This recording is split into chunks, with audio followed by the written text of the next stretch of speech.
तो hi hello नमस्कार, कैसे आप सब लोग। उम्मीद करता हूँ आप सब लोग बढ़िया होंगे। तो हम फिर से आप बुलेट की राइड पे चल रहे हैं। तो भैया मज़ा बहुत आता है वास्तव में, ऐसी फीलिंग दे जाती है ना बुलेट। अब तो जो है थोड़ा सा ऐसा हाथ जम गया ऐसा लग रहा है ना। 25-30 किलोमीटर चलाई ना तब पूरा ऐसे एकदम है ना।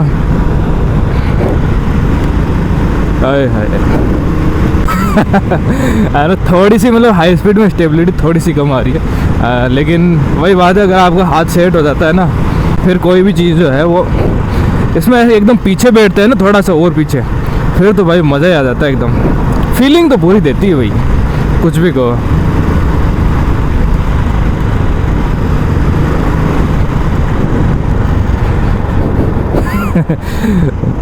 शाबाश शाबाश। वैसे इसमें 20 PS की पावर आती है, मैंने देखा था, और 27 न्यूटन मीटर का टॉर्क है ना। पावर से ज़्यादा टॉर्क आता है इसके अंदर, और जैसा कि ट्रैक्टर और ट्रकों में होता है ना। लोडिंग के लिए गाड़ी है ना दमदार है, कहीं निराश नहीं करेगी। भागने में भी कम नहीं है, किसी भी कंडीशन में कम तो नहीं है। हाँ, स्पीड पकड़ने में थोड़ा टाइम देती है, क्योंकि जो फुल पावर जो आती है वो इसकी हाई RPM पे ही आती है। और ये RPM रेंज भी इसकी उतनी ज़्यादा नहीं है जितनी बाकी स्पोर्ट्स बाइक की होती है। ये लो RPM पे ही जो है वो मैक्स आउट हो जाती है ना। और ये सीन है भैया। ओए ओए ओए, इसमें वो वाला साइलेंसर होता है मज़ा आ जाता है।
भाई इसका एक्सीलरेटर बहुत ज़्यादा टाइट है, बहुत ही ज़्यादा। कितना बताऊँ, इतना भयंकर वाला टाइट है। पता नहीं उसको जयपुर से कैसे लेके आते होंगे 150 किलोमीटर, है ना। और इतने ज़्यादा वाइब्रेशंस। तो इसकी रोड प्रेजेंस जो है उतनी अच्छी नहीं है। रोड पे खड़ी जो है वो आपको उतनी ज़्यादा भारी भरकम बड़ी नहीं लगेगी जितनी वो पल्सर लगती है, लेकिन ऊपर बैठने के बाद फील काफ़ी अच्छा आता है।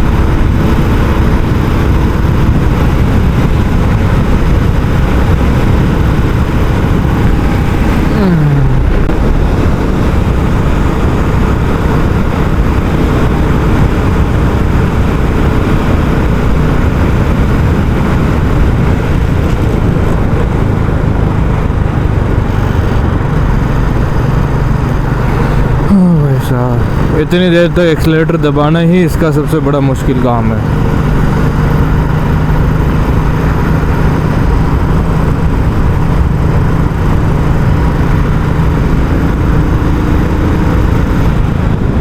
ये देखो, आपको दिख रहे होंगे मेरा हाथ लाल हो गया यहाँ से, देखो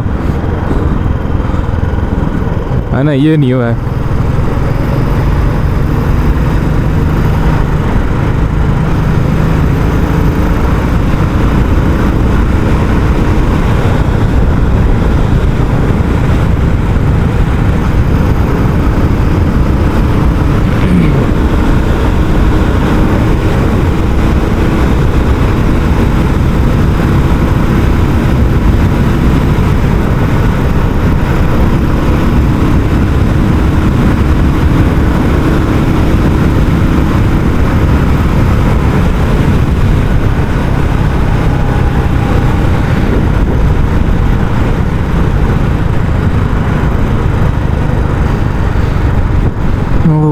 कमर में दर्द हो गया, मुझे लग रहा था ये कंफर्टेबल है, वो शुरू में लगा था, क्योंकि इस पे ना जब बैठते ना पूरा का पूरा जोर जो है वो आपके हिप्स पे और जो आपकी लोअर बैक है ना उस पे आ जाता है, ठीक है। और इस वजह से हाथों पे सिर्फ एक्सीलरेटर का जोर है, बाकी हाथों पे कोई जोर नहीं है, तो इस वजह से।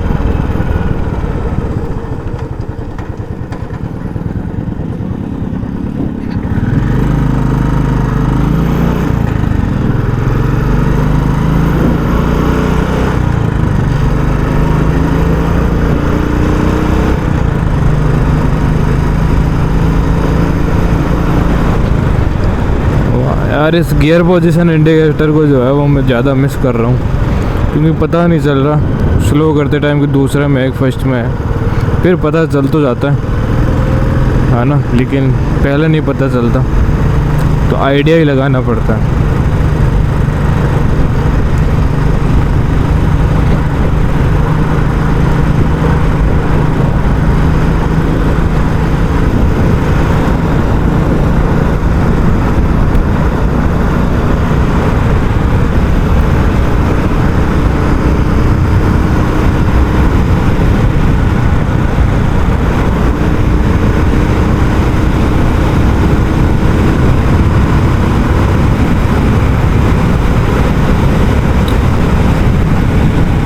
इसके वाली सीट में ना नीचे 2 स्प्रिंग लगी हुई है, मैंने आज देखा था है ना, आप जैसे हल्का से उछलते हो ना वो स्प्रिंग दब जाती है,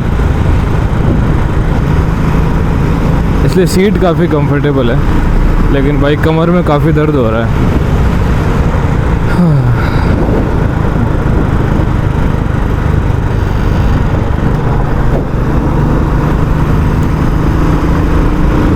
मुझे ना लोग हेलमेट से पहचानने लग गए है ना जगह जगह 1-2 जने ने ऐसे टाटा करा था मेरे से, हालांकि बाइक आज दूसरी है फिर भी उनको पता है ये हेलमेट किसका है,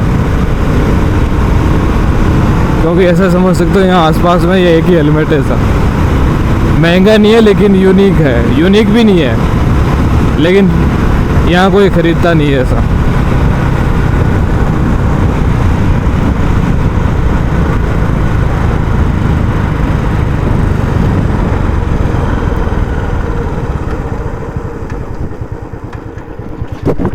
मैं इसका चेक करना भूल गया इसमें ABS सेंसर है क्या नहीं है। पीछे तो देखो मेरे ख्याल से नहीं, और पीछे तो इसमें ड्रम ब्रेक से डिस्क ब्रेक है ही नहीं।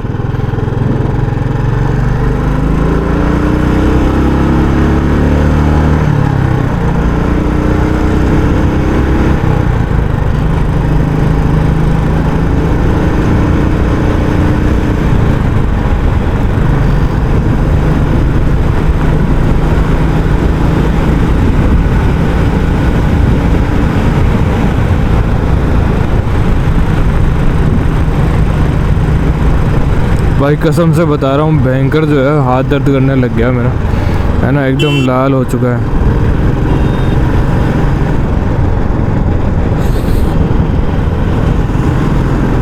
कच्चे हाथ हो गए भैया बैंक में जा के AC में रह के, वरना कभी हमारे भी है हाथों के जो है वो हंटन बंधा करते थे। हंटन आप जानते हो कि मारवाड़ी में क्या होते हैं, है ना, वैसे वाले देखो कितने जो है वो नाजुक हो गए, है ना, लपड़ लपड़ कर मतलब इतने मुलायम कि लड़कियों के होते हैं ना वैसे वाले हो गए। तो भाई यही है, शरीर को जब तक शौक नहीं दोगे वो कमज़ोर होता जाएगा, है ना।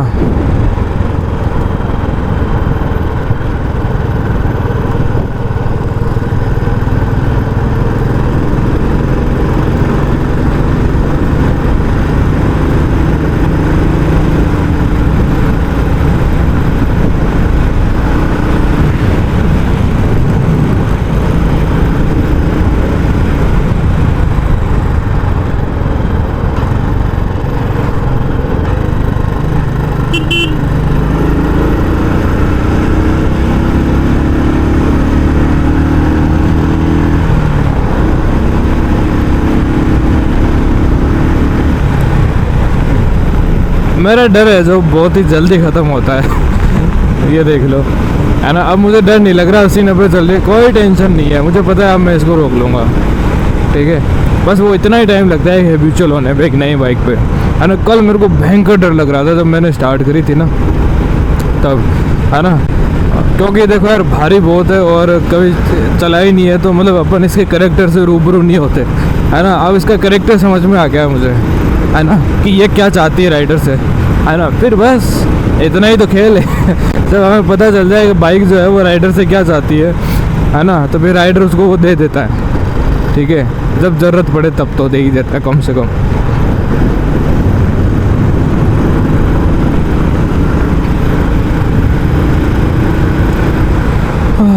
भाई बस हाथ से हो जाए। मैं आज जाके पूछूंगा ओनर से, है ना, कि भाई कैसे चलाते हो इसको।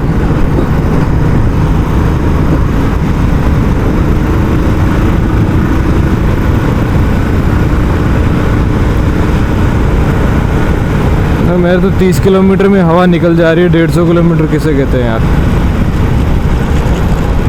अरे रुक जा भाई, ये कुछ ज़्यादा ही प्ले आ रहा है इसके अंदर।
इसको 100 की स्पीड तक जाने में ना, 0 to 100 करने में काफ़ी वक्त लगता है।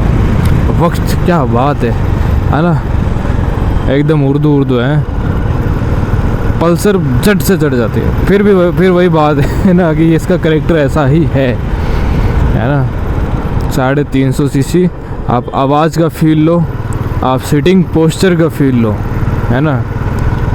बस दो ही चीज़ें, आप बैठोगे राजा की तरह और जो आवाज़ आएगी वो आपको बनाएगी एकदम राजा।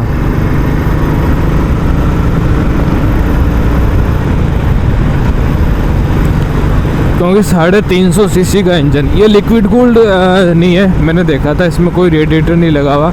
ये मेरे ख्याल से ऑयल कूल्ड भी नहीं है, ये तो पूरा एयर कूल पे चलता है भाई। इतना लो कंप्रेशन वाला इंजन है, मेरे को नहीं लगता ये एयर कूल से अगर अब देखो मैं हाथ लगा के देख रहा हूँ, बिल्कुल भी मुझे गर्मी जो है महसूस नहीं हो रही, बिल्कुल हल्की फुल्की सी, जो तो नॉर्मल है ना। पल्सर का इंजन भाई आप गर्मी में चला लो ना तो धुएं फेंकता है, धुएं, है ना। क्योंकि हाई कंप्रेशन रहता है, उसको ठंडा करने के लिए लिक्विड कूल टेक्नोलॉजी भी है, लेकिन फिर भी गर्म रहता है वो, है ना। कई बार गर्मियों में देखता हूँ गरम हवा आ रही होती है, इसमें वो नहीं आ रही। एयर कूल पे ये चल जाता है 350 सीसी, क्योंकि हाई आरपीएम पे इसको जो है सेट नहीं कर रखा, लोअर आरपीएम पे चलता है, एकदम काम, है ना, एकदम जो है स्मूथ तरीके से।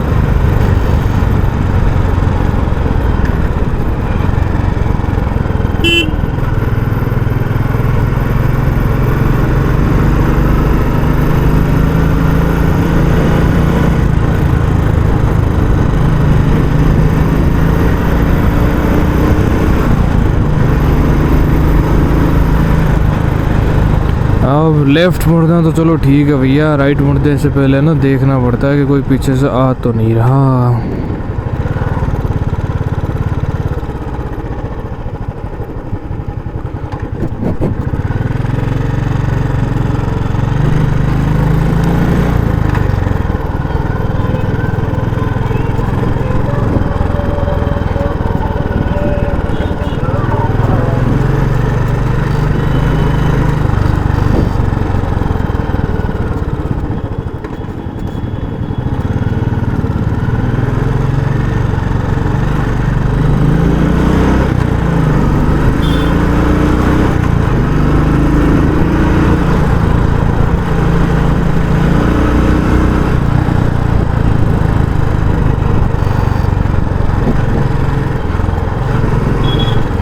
अब जो है सिटी में मेरा जो है डर खुल गया है। कल तो भयंकर ही डर लग रहा था यार, है ना।